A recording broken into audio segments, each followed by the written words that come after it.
Women Today, brought to you by citywing.com for your next flight away. Hello and welcome to the Women Today podcast. This is where we bring you some of the highlights from the programmes over the past week.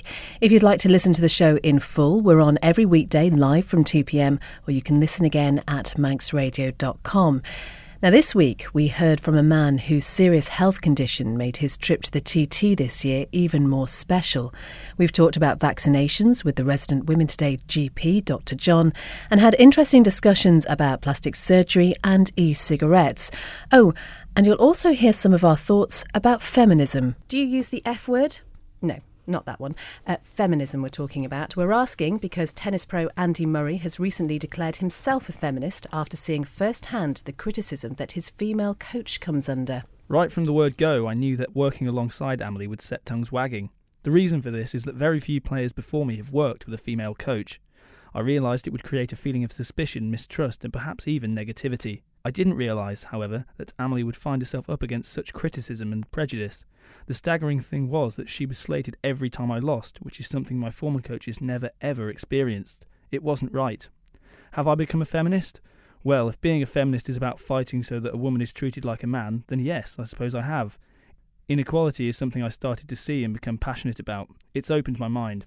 That's the words and thoughts of Andy Murray there. So we're asking, do you call yourself a feminist? Kate, you've been pretty open before, saying that absolutely you do. Absolutely, 100%. I am proud to say I'm a feminist. My point would be, initially, that I feel the word feminist has got really negative connotations. You say it, and I would say the majority of people think bra-burning men haters. Yeah, I think that's true. And I think that's something that the feminist movement is really trying to get away from. And I really think it's important when we think about it to go back to the roots of feminism and the fact that it is about equality between all sexes, all genders, all people. And we really need to remember that when we talk about it. I do think it's important though that it is still called feminism because on average, and yeah, of course there are exceptions, women are seen to be and are often treated as a lesser sex, and it is about highlighting the plight of women so that we can eventually get to a point of true equality. So yes, I am an out and proud feminist. Jo? Oh, this is just not my way of thinking at all. In the fact that I use my feminism in many different ways to probably, this will annoy you, Kate, maybe, but, and fluttering your eyelashes maybe to get what you want. I know that men couldn't do that, so therefore you couldn't have equality. But that is part of it because men need equality as much as women. Okay. Yeah, so they couldn't flash their eyelashes. Well, maybe they could give it a try. Do you know, men usually have got very nice long eyelashes. But anyway, never mind. I digress. No, I wouldn't say that I'm a feminist at all. I don't tend to kind of, really want to bash on about women. And I know I could see Kate. She's like, oh. But I know I work on a Women Today show, and obviously we talk about lots of different issues, don't we, to do with male and female. And I do get the fact that we want to talk about equality here. I agree with what Andy Murray is saying, and I like what he said, because, yes, there is no way that a woman coach should be treated any different to a male coach. You are a feminist. You believe in equality. So you are a feminist, regardless of whether you like to use the word. Is there a male list? No, because feminism is about equality, and that's what I mean. We need to get rid of all those connotations of bra burning and man hating, because if you believe that men and women are equal, you are a feminist, regardless of whether you identify as one and label yourself as one. However, I, as a mother with children, for instance, going back to that, believe that if I felt quite awkward when I was bringing up my own children, that people I felt degraded because I chose that I wanted to stay at home with my kids and not work, okay? And I was quite comfortable with that, but it was almost like, well, we should be equal, we should be able to go out to work and be, but in a way, there is a place also where a woman should be at home sometimes. But feminism has given you the option. Feminism has given you a choice to go to work or to stay at home. Oh. Sue Hammett, you a feminist? I hate the word feminism. I'm with you. I really hate it. I think it makes us sound like bra burners and, and standing outside with placards and, I believe very much in equality. I believe in equal pay. I believe in equal rights. I believe that women should be treated fairly in those situations. But obviously there are situations where women aren't equal to men, whether that be in the sporting arena, and that's probably why this has happened with Andy Murray's coach, is that men think that they are better physically in the sporting arena. Now, coach obviously that's not the case, and I completely disagree with all the negativity that she's got, but that is a perception, unfortunately. But because I believe in those other things, I'm a feminist. Yes. No, I believe in equality for all. So I don't necessarily mean for women, whether it's men or women or race, whatever. I think that. Yeah. So generally, I believe in equal rights. So Rhianne? I agree that I just believe in equality. I mean, I think the fact with the story of what Andy Murray's talking about is really he's chosen a trainer based on their. On what they're good at, who's the best person for that job. And that doesn't really matter whether that's a man or a woman. So I think it's great that he's come forward and spoke about it. Okay, you look a little disappointed. You're all feminists. I'm sorry to break it to you. You are. Can we not use the F word? Is there another word that we could use? I would never use the F word. Thank you. I didn't expect to be here at all.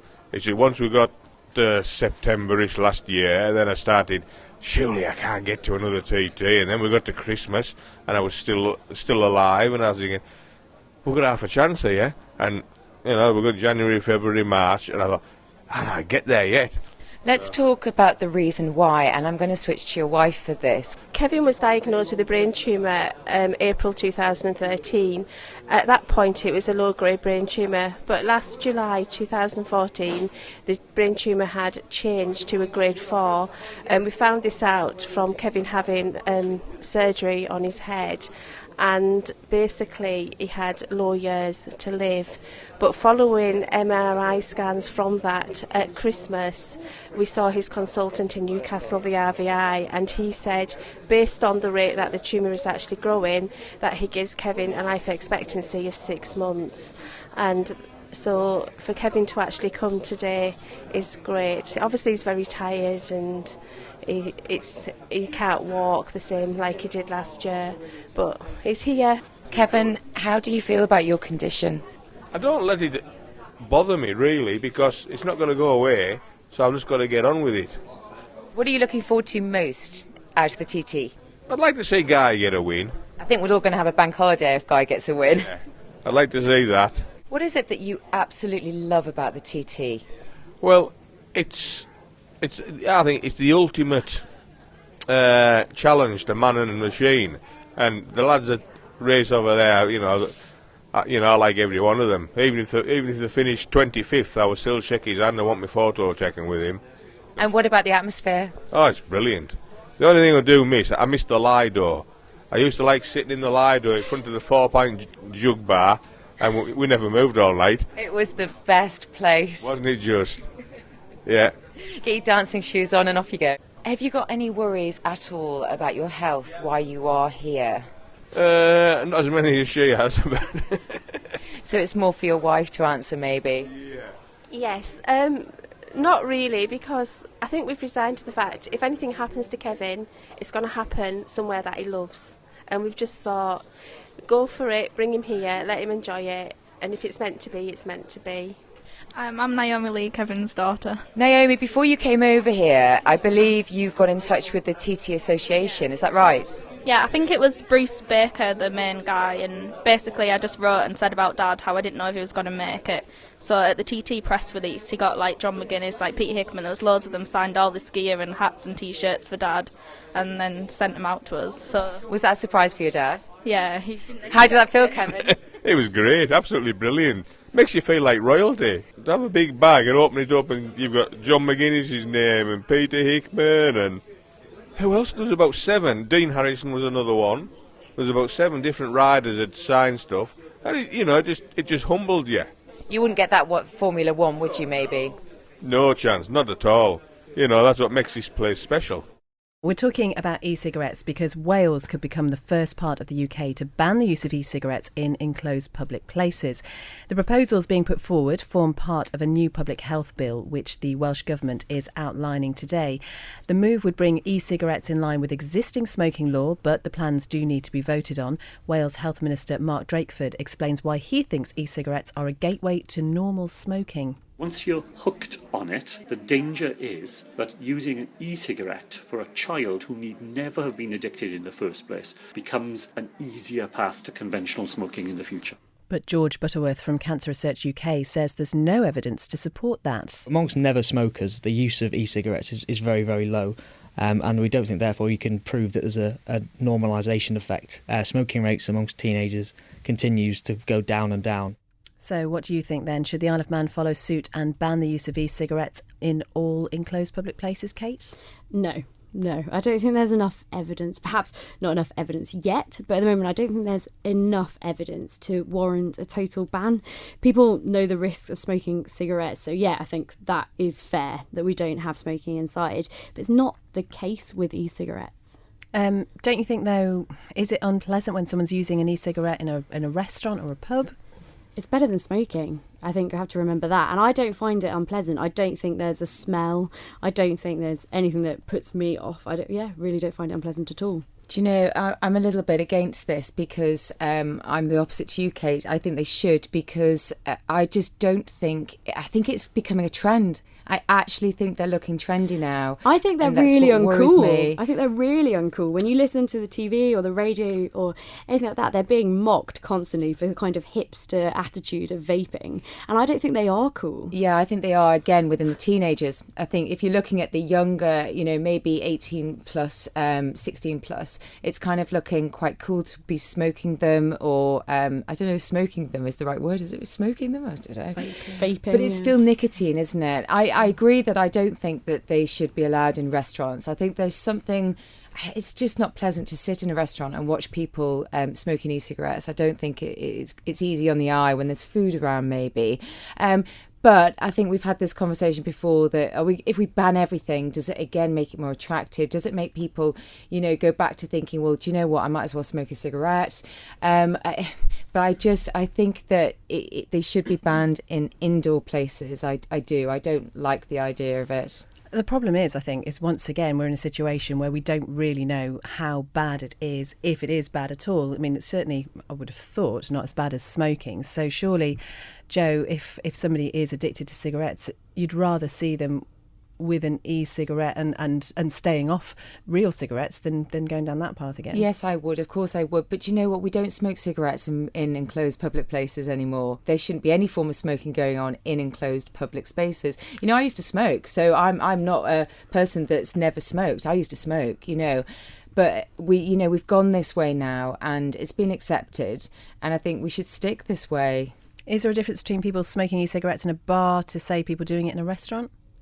Yeah, I think Joe touched on this before. I think there is a bit of a difference. I do think there is something a little more antisocial, perhaps, when there are people eating and there is food around. And there's something kind of, like you said, a bit odd about seeing kind of vape in the air around food.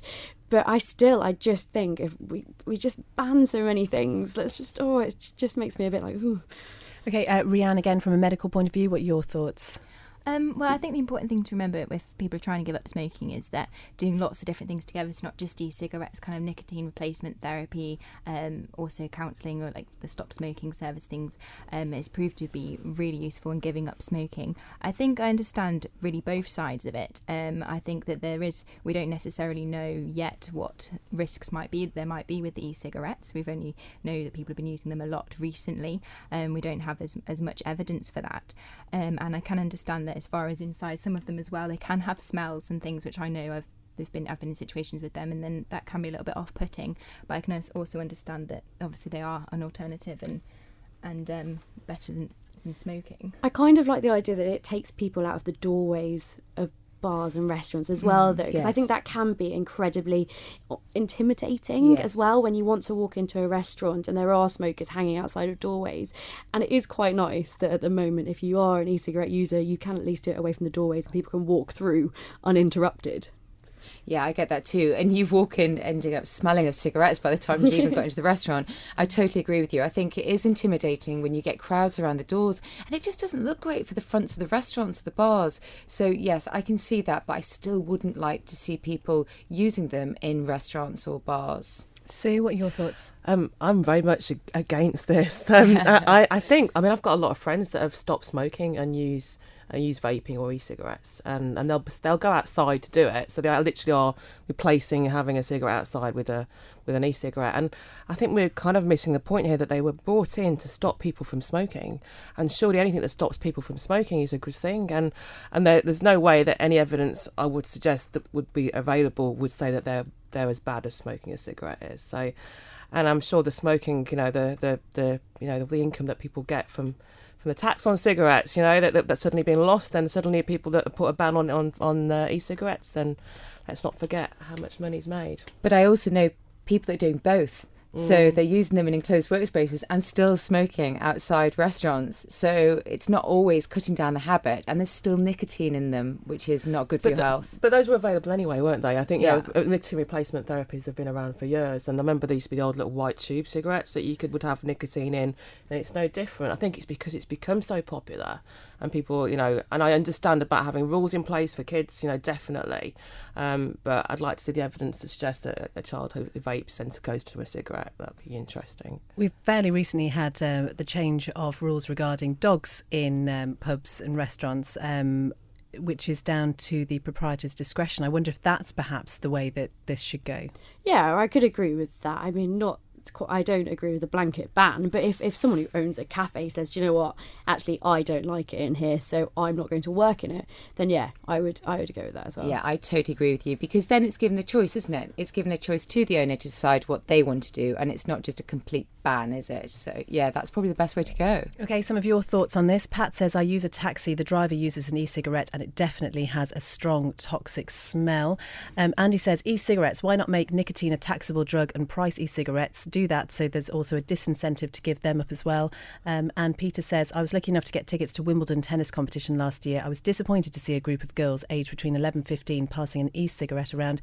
Did they smoke cigarettes outside Wimbledon usually, or was it just being trendy? Either way, it's not good. Over the past fortnight or so, we've heard from many of the TT riders and personalities at the annual racing event, but we're wondering what it's like to be on the other side, to be the girlfriend, wife, sister or daughter. Well, Jo has been finding out and started by talking to Jenny Locke, who's Gary Johnson's girlfriend. It's a bit of a roller coaster of a ride, really. You're there to look after him, make sure he's okay, so you're kind of like a punch bag. Anything that goes wrong or it's going right, up and down.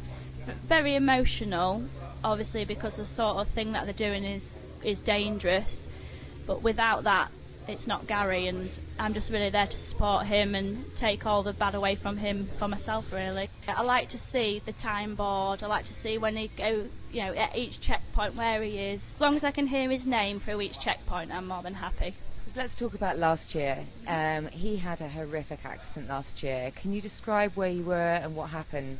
Yeah, I remember it like it was yesterday, really. Michael Dunlop here now, and he is Guy Martin first and Michael Dunlop second, and he's got just right Bruce behind Bruce Anstey, virtually together as they go around Ramsey, and Guy Martin has lost time on in the pits opposite where the time board is, and I'm listening to it on, I've got a little ear radio, and Gary comes through Ramsey, and you hear say Gary Johnson through Ramsey. The next person to come through is William Dunlop, and as he's approaching Ramsey, it says that the yellow flags are out for William, and immediately there you just think, well, Gary was the last person past, but you think the worst straight away, but then you've got a little glimmer thinking, oh, he could have just patched the bike up or had a breakdown, and then it said Gary was missing from the timings and that there was a bike on fire, and by this point I'm really starting to tears are pricking up, my heart rate's really going, feeling quite sick. And then Mechanic Spider, who was Gary's mechanic last year, went to the race office, and our other friend Pete, who was part of the team, grabbed hold of me, and I just knew from there really. Spider just took one look at me and told me there's been an incident, and that was it. I broke down really. Gary Johnson is conscious with fractures though, and he's been air-meded to St Noble's Hospital just The up the people road. in the race office were absolutely fantastic. They took us, said they'll get us the car to the hospital, told us as much information as we could that he's been airlifted, which is always a positive sign. But as a nurse, knowing what still the dangers are, it was quite tough. And Pete got us in a van, took us to the hospital, what felt like 5 hours. It was literally 5 minutes, but you could still hear the race going on and the bikes going past. So it was awful, really, that little journey. We actually beat Gary to the to the hospital. I watched him land in a helicopter, and as soon as I just saw them pearly white teeth, although it was strapped down in a headlock, them teeth smiling back at me was just the best feeling ever. Hi, I'm Gail Baker, I'm team mechanic. Hi, I'm Fiona Baker Milligan and I race Cycar number 19 with my dad, Tony Baker. He's been driving the TT since about 1983 and he's been racing since about 1972. As a father and daughter team, where does your mum come in this? Oh, we all listen to what she says. She's coming over later today. She does sorts all the time sheets out and looks after us, makes sure we're in the right place at the right time. She's like the stalwart of the team. Have you ever had any accidents or incidents that she's been perhaps a little bit nervous when she's not seen you coming round, or she's not, she doesn't know where you are? I think she gets more annoyed when we don't come round. I don't think she's quite so nervous. She just gets disappointed if we don't go fast enough. She does get nervous for us. It's always a big relief when we come round. And for a few years, for my first couple of TTs, I rode with Mick Harvey. So there was my dad going round on one bike, Mick Harvey and I going round on another bike, and then my partner John Holden, he's going round on a third bike. Mum was just beside herself, just to to make sure we've all come home safe and sound. Hello, I'm Kate Farrance. I'm a mum of 3. I'm a firefighter, and I was a fully trained mechanic for a British Superbike road racing team. You could get all deep and meaningful about it all, but I just say, what's sustainable? What's sustainable? Like the motorbike racing is great. You're famously known for being Guy Martin's sister, and you worked with Guy. Tell me a little bit about that. Yeah, well, it was through Guy how I got into mechanicking. They were looking for a tyre technician when Guy was racing with Amy Yamaha, I just joined the team, and it went from there. I worked my way up. I started at the bottom, worked my way up, and working. It was lovely. It's nice working with your family. We get on really well, and we've got a lot in common. So it just worked. I'm very proud. I'm very proud of him, and I'm proud of what I did. And knowing that it's your brother on him as well. I mean, it does.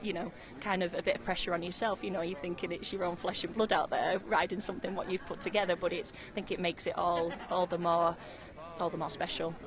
It's hard work, and when it's going wrong, it's not great. There's a lot of pressure on you, a lot of pressure on your shoulders. But the good times outweigh the bad times by far. My name is Asa Locker. Asa, you're known in 2 different ways, because you're known for being management and also for being Ian Locker's wife. How did it feel for you when you got on the bike and he was at the grid line and he's tapped on the shoulder? What's going through you at that stage? It's difficult to explain because I used to work for Japanese rider for TT and World Endurance and MotoGP and all Japanese Championship as well as a professional manager. It's strange, Ian. I don't worry so much, even we have a relationship, because I never see him be crushed or anything, so I worried about him a bit, but I feel a bit confident. Where have you watched him from when he's been in the TT? 2013, his last TT, but that time I had a problem with I lost Japanese rider at the same time, so I didn't see any TT that year. And 2 years ago, Yoshinari Matsushita, I was working for him, and during the practice week, he made a mistake or something, and he crashed, and he just gone. Just speechless, What do you mean? First reaction, yes. So what mean? No, they thought, do you understand English, right? And yeah, I understand English. So you know what I'm telling you. But I said, yeah. So women, keep saying, like, it's too much shock. So unfortunately, I lost another Japanese lighter 2006. That is the first time I lost a lighter. I thought, I can't do anything. I'm not gonna do any racing business anymore. But TT is a very, very special place for me, and for him. He was saying if something happened, he wanted to bury him here or something. So I came back here 2007, so splashing his ashes. That was very hard to come back here. I still love Ironman and the TT too, but that 2007 was so frightening. That time is like, I thought too much, I can't do it. But it takes a while to think about properly, and we worked so hard for TT last 9 years. And if I just stop, it's finished. I think I felt, it's strange, but I felt he wanted me to continue and talk about him for people, so not the people can remember him.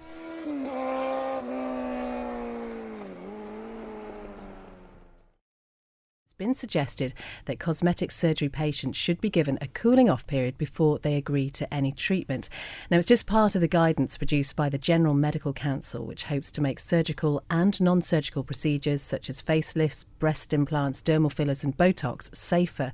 They're now asking the public and doctors what they think of the proposals. The group's chairman is Professor Terence Stevenson, and he's convinced it would make cosmetic surgery a lot safer. These are the standards by which doctors will be judged. So if there's a complaint about a doctor about one of the issues of marketing or consent, we will judge them by this standard if there's a complaint about them. More importantly than that, we hope this guidance just drives up quality across the whole cosmetic industry. Well, Ash Musahibi is a member of the British Association of Aesthetic Plastic Surgeons and thinks patients should be allowed enough time to make an informed decision. Give them information, let them think about it, bring them back for a second consultation, again go through it with them, and at that stage, if they're happy to proceed, knowing the risks and the benefits, then that's the way to go forward. And Kevin Hancock is a consultant plastic surgeon practicing on the Wirral in Liverpool and here in the Isle of Man, and he's been speaking to the BBC about this idea of a cooling off period. The whole point of this guidance and what we've been calling for many years is to give people an opportunity, firstly to find out about the surgery, then to go away and think about it, and then possibly come back and talk about it again 2-3 times before they embark on the big decision of having it done. How many people change their mind? Several people. I think most people, certainly in my practice, a lot of people have done research before they come to see me. And so those people are better informed to start with, and therefore what I tell them may not be quite such a surprise. So not a large number then change their mind. Are you hearing anecdotally, maybe from patients who come to you who have been elsewhere, of places where it's done very differently? Yes, I think we hear stories from both at home and abroad, and people still go abroad for these sorts of procedures. But at home we hear stories about people being pressurised in consultations, being asked for their credit cards to be swiped before they've even got to talk about a procedure. And still, unfortunately, people don't get to see the surgeon that they're going to have operate on them. It's a salesperson who talks to them and tries to persuade them, offers them discounts and other incentives. That's consultant plastic surgeon Kevin Hancock talking about that new recommendation by the General Medical Council that patients should be given a cooling off period before they agree to any plastic surgery treatment. So we're asking this afternoon if you think that idea is a good idea. Jo? Yeah, I certainly do. And, I was reading the research about this, and I'm really surprised it's not happening already. That's the first thing that struck me. And we were talking about this, and I said, is this actually not happening already? That's the first thing. And I do think that, people go ahead and they need to be given all the information. They need to have a chat with perhaps their partner or whoever else, their family, to also discuss it with them and have that chance. And, maybe they do need that cooling off period to change their mind. I think it's really important that people don't rush into these decisions. I just also think that no one should ever be pressured into making a decision that you can't just reverse something like cosmetic surgery, and you need to have made a decision with all the information, as you say, and with a time to digest that information and make sure that it is still for you once you have it all at your fingertips. I think what was interesting and what Kevin Hancock was saying there, though, is that patients generally nowadays are much better informed. People will do their own research and look things up on the internet and maybe get feedback from other people who've been through it. But I wonder, it's things like those adverts that you see in the back of magazines, which do make procedures look incredibly simple. And you think, oh, actually, there's nothing to it. I'm forgetting the real surgical element to it. And I think it's fine having done your own research. And I mean, we could all Google it, surely, but we may not understand the actual medical implications. And what Kevin Hancock was saying there about people not even seeing the doctor who's going to operate on them, I think that is absolutely terrifying. Rhianne Jones, let's just ask you from a medical point of view, what do you think of this idea of having a cooling off period? I think it's a great idea. I mean, it should definitely happen because in order to actually make a full decision, you need to be able to retain the information and kind of weigh it up and then communicate it back. So I think that it is a great idea because they say that when you have a consultation, you only retain a very small amount of the consultation. I think it's something like 10%. So I think it's a great idea to go away with written information as well, for them to be able to look at the risks and the benefits, weigh them up, and then to come back and talk about it again. You might have more questions. I mean, that does happen quite commonly. You explain something and have a big discussion about it, and there's always more questions, and they can come up after a lot more time. So it's definitely a good idea. And what worries me also is people that go across to Europe to get some things done, and then it can be mistranslated as well. So it's, that because they obviously it's more cost effective to maybe go abroad. I often advise people if they're going in for to speak to a doctor about something to actually record it when they go in on their phone, because as you say, 10% is digested, and especially if you get some bad news, you immediately your mind is switched off then as well, isn't it? But Ever since you said that, Jo, I've been recording all my doctor's appointments, everything that someone says to me. I'm just like, wait a minute. Someone listens anyway. It's really interesting though, Rhianne, talking about that idea that patients only take in about 10%. As a doctor and having to deal with patients who are obviously sometimes feeling very vulnerable, is that something that you're aware of, that actually a lot of what you're saying is just going straight over their head? I always try and make sure that you are communicating in the best way, using the best language appropriately, and also just making sure that you've given people the opportunity to ask you questions. Always try and make sure I've left enough time to do that, and encourage them to be able to come back and ask you again. I also think it's important what information people have. I like that the hospital, we have lots of different leaflets, especially in A&E. It's very common they give away leaflets. For example, if someone's had a head injury, you might give some information about that, kind of what to look out for and things. I think that it's about having the right type of information to digest as well is really important. How important is language? I mean, do you have to be aware of not using kind of medical jargon? I think, yes, definitely. I think that's something that can create such a boundary between you and a patient that you see if you don't make it understandable. It's our responsibility to be able to communicate things appropriately, and we need to make sure that we're doing that.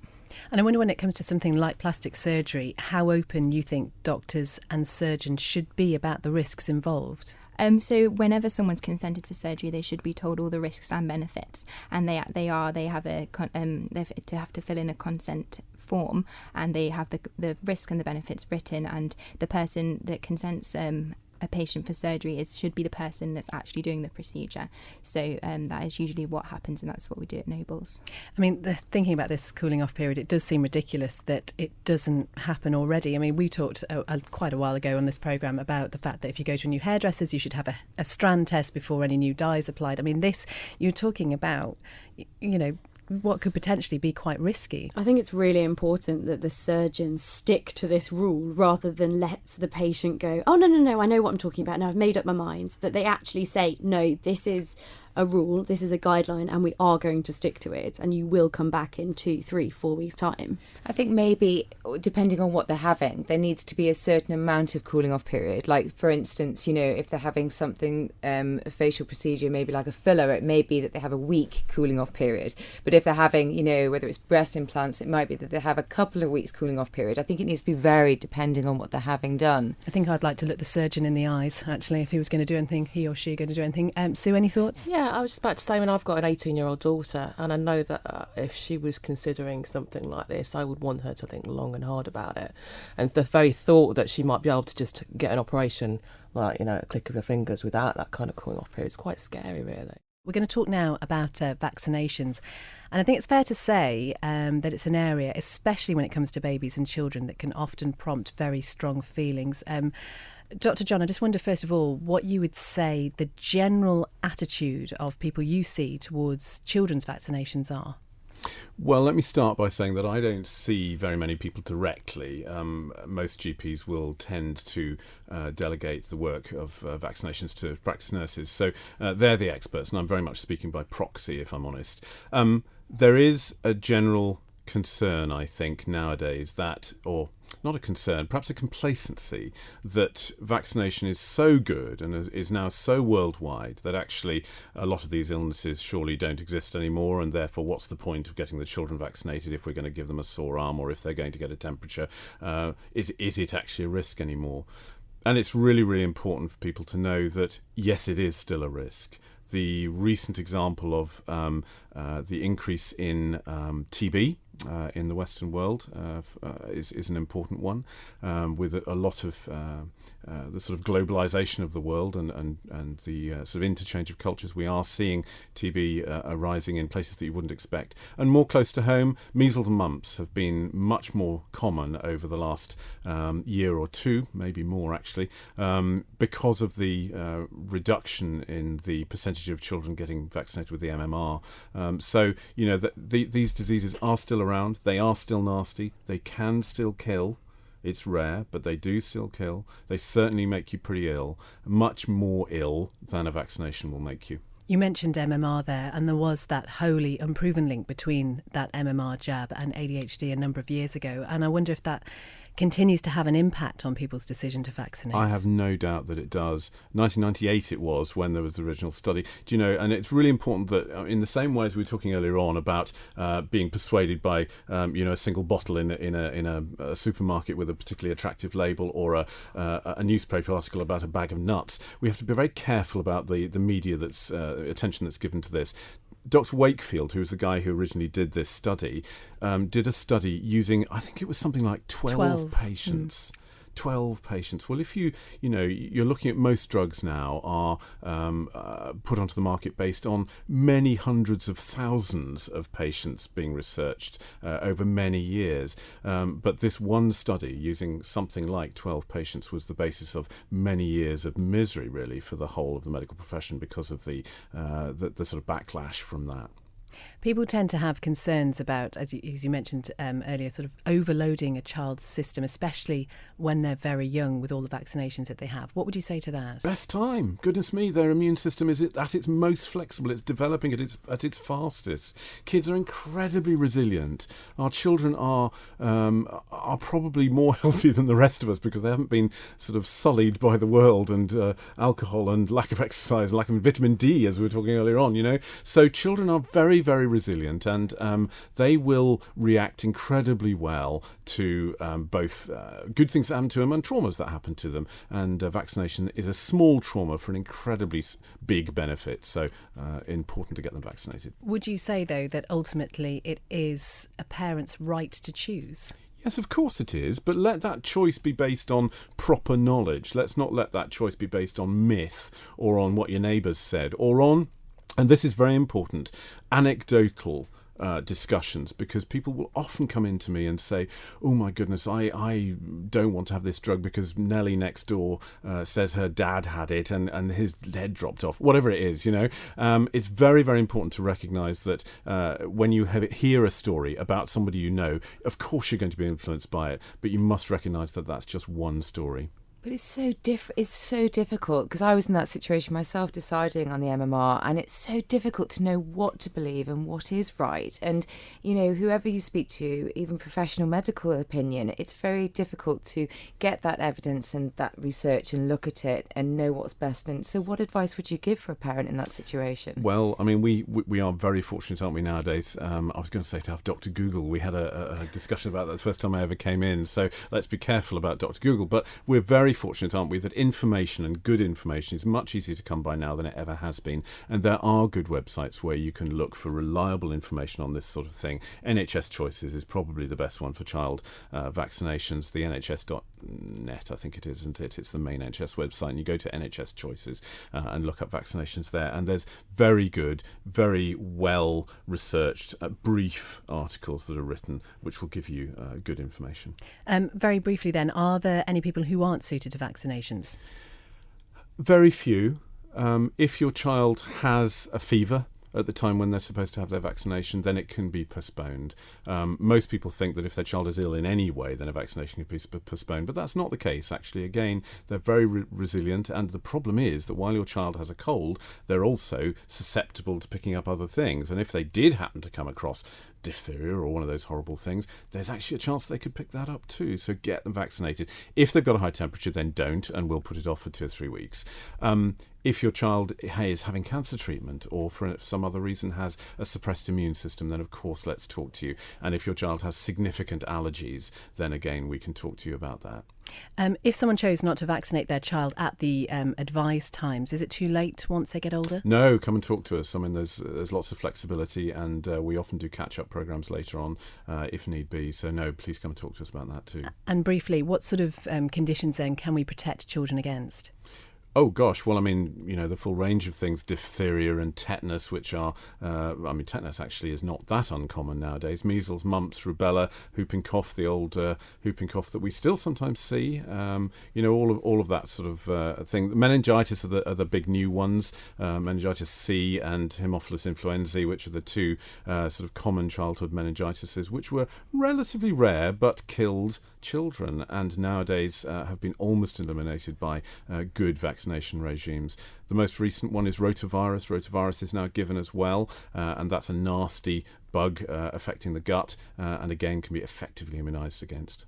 Now, let's just move on to the jabs that you need before you go on holiday. And this is something you've got personal experience of this week, apparently. The daughter who I was just talking about is going off to Kenya in about 7-8 weeks' time, and so we're trying to get her vaccinated at the moment. I wonder if people tend to forget the importance of having these sort of jabs. Well, it tends to be something that you do last minute. You know, you're looking for your passport and you suddenly realise that you haven't had your travel vaccination. Travel vaccinations need to be given at least 4 weeks in advance if you're going to have proper immunity. And the major reason why people come back poorly, and I mean really poorly, from abroad is because they've rushed their vaccinations. And so they haven't got a full course, so their immune system is not fully protected. If you're partially protected, it means you're partially unprotected, and that's an important principle. Where can you find out what jabs you actually need to have? Oh, there's 2 really good websites, one of which is called Fit for Travel. If you just look up Fit for Travel on Google or whatever, I think it's actually part of the NHS website now. And the other one is the National Travel Health Network and Centre, which is called NATHNAC, NATHNAC. Again, if you look that up, both of them have very good and very easily accessible travel-specific information. You click on the country you're going to. Not only does it give you the list of vaccinations, it also gives you specific health precautions to take in terms of the particular types of disease and so forth that are prevalent. I was really intrigued to see a few years ago visiting Egypt that sometimes it's also not just the country but the region Specific of the country. And I know I was travelling on the Nile, so we had to have different vaccinations. So it can get that specific. Absolutely. I mean, and case in point is my daughter at the moment. She's going to Western Kenya, and there's a very big difference between Eastern and Western Kenya. Height is very important too. If you go higher, generally you're less susceptible to mosquitoes and that sort of thing, because obviously they don't exist up high. I do quite a lot of trekking with people as a doctor, and we often go to mountain regions, and very often I don't need vaccinating because we're not going to be in a region which is going to be susceptible to that sort of illness, which is nice for me. Thanks as always to our amazing guests, and as ever, it's never too late for you to get involved. Head over to Facebook, find the Women Today Facebook page, and you can comment there, or you can follow us at MR Women Today on Twitter, and you can listen again to the full programmes on manxradio.com, or join us every weekday live from just after 2:00. Women Today, brought to you by citywing.com for your next flight away.